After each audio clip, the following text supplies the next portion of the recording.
কৃষ্ণনগরে জেলা শাসকের দপ্তরের বাইরে ভোটারের লাইন, ডিলিটেড ভোটারদের ভিড়, ডিএম অফিসের বাইরে ভোট থেকে লাইন পড়েছে, আর কাউন্টার খুলতেই পড়ে গেল হুড়োহুড়ি।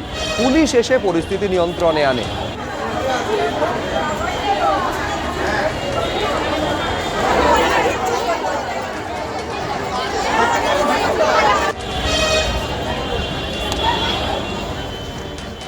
আমি আমার নাম ডিলেট হয়ে গিয়ে ভোট সেন্টারের থেকে সেই ভোটের নাম তোলার জন্য আবার জমা দিতে আসছি। 2002-এ বাবার নাম আছে। তারপর আজকে আমি আবার ফের কাগজপত্র জমা দিতে আসছি। আমি ঘুরি বেড়াচ্ছি, এই নামটা কাটে দিকে সে ভালো করেছে, কখনোই ভালো হয়নি। আমরা হকারি করি খাই আমাদের স্বামী, এই আসা যাওয়াতে আমার 250 টাকা খরচ কে দেয়, দিন মজুর খরচ কে দেয় আমাদের।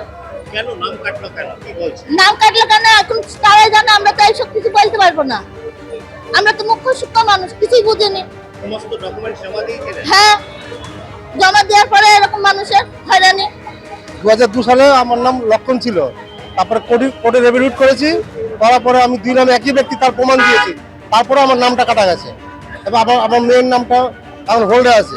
তাহলে এই ভোগান্তিগুলো কারা ভুগবে?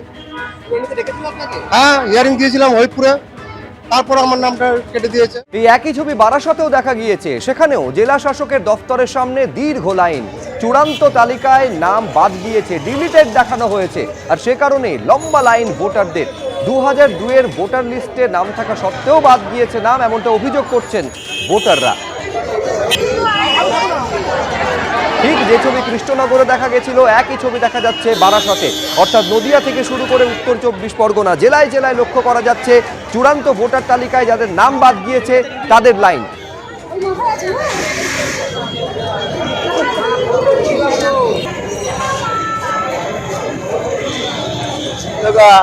ওটা তো প্রায় সেই সকাল থেকে ভোর 5টা থেকে, ঠিক আছে। এদের কোনো সিস্টেম নেই, কিছু নেই, যে যেখান দিয়ে আসে সব ঢুকে যাচ্ছে, হয়ে যাচ্ছে, ঠিক আছে।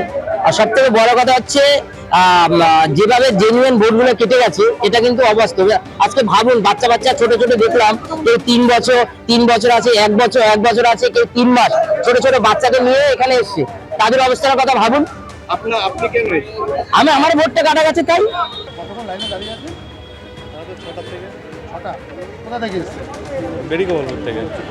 সালেতে ভোট 2024-এ তো ভোট দিয়ে নামটা যখন ডকুমেন্ট জমা দিয়ে তখন সব রকম হ্যাঁ টোটাল সাবমিট করেছি, সব তার সত্ত্বেও নাম্বার দিয়েছে। রাজ্যসভার বিজেপি প্রার্থী রাহুল সিনহার মনোনয়নপত্র জমা পড়ল আজ। প্রথমে মনোনয়নপত্রে ত্রুটি ছিল, 3টের আগেই জমা দেন বিজেপি নেতা শুভেন্দু অধিকারী, শ্রমিক ভট্টাচার্যদের নিয়ে মনোনয়নপত্র জমা দিলেন রাহুল সিনহা। আগামীকাল রয়েছে স্ক্রুটিনি। রাহুল সিনহা জয়ের শুধু সময়ের অপেক্ষা। তিনি ভারতীয় জনতা পার্টির পরীক্ষিত নেতা, টেস্টেড অ্যান্ড ট্রাস্টেড নেতা, এবং সমান তালে তার অ্যাক্টিভিটিস তিনি চালিয়ে গেছিলেন। দল যোগ্য মনে করেছে, শুধু কেন্দ্রীয় নেতারা নয়, আমি শ্রমিক দা এবং আমাদের যে রাজ্য ইলেকশন কমিটি বসেছিলাম, তাতে আমরা যে 5টি নাম পাঠিয়েছিলাম, আজকে বলতে কোনো অস্বীকার করার উপায় নেই, সেখানে গুরুত্ব দিয়েই রাহুল সিনহার নামটাও পাঠানো হয়েছিল। অর্থাৎ কেন্দ্রীয় নির্বাচন কমিটি চাপিয়ে দেননি, আমাদের 5টি নাম পাঠানোর মধ্য থেকে কিন্তু তারা বেছে নিয়েছে। এটাই ভারতীয় জনতা পার্টির ইন্টারনাল এবং সিস্টেমিক ডেমোক্রেসির একটি বড় উদাহরণ। বৈধ ভোটারদের নাম বাদ দেওয়া হচ্ছে, এই অভিযোগে সিপিএম এর 2 জায়গায় বিক্ষোভের ছবি আপনারা দেখতে পাচ্ছেন, একদিকে ব্যারাকপুর এবং অন্যদিকে বর্ধমানের ছবি। যেটা অভিযোগ করা হচ্ছে সিপিএম এর তরফে, যে এসআইআর এর নামে যারা বৈধ ভোটার তাদের নাম পর্যন্ত কেটে দেওয়া হচ্ছে, এবং তারই প্রতিবাদে একদিকে ডেপুটেশন কর্মসূচি এবং অন্যদিকে প্রতিবাদকে কেন্দ্র করে 2 জায়গায় উত্তেজনা। উত্তর 24 পরগনার ব্যারাকপুর এবং বর্ধমানের ছবি দেখছেন।